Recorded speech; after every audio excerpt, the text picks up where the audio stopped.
Russian President Vladimir Putin has accused the West of starting the war in Ukraine, but he says he's not going to start a nuclear war.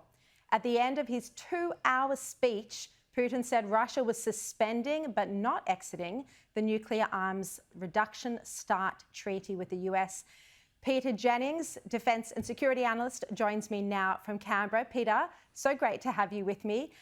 Look, this speech was fascinating, and it seems very clear that, you know, despite how unsuccessful he's been over the past year, we're now coming up 1 year since Russia invaded Ukraine, Putin's not backing down anytime soon. Do you think this is for his own domestic reasons? Do you think this is because of his own ego? It's a combination of both. It's very hard to separate the ego from his absolute rule of the country now. I thought the speech was interesting, Sharri, because it wasn't as ranting as some of the ones he's given about the invasion and about the war.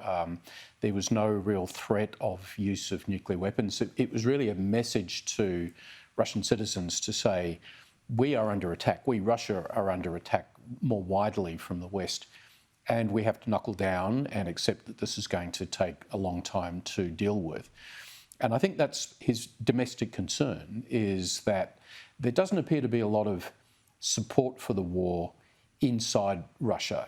There's kind of passive support because that's what the regime wants. But the first time Putin called for conscription, people were flooding the borders to leave.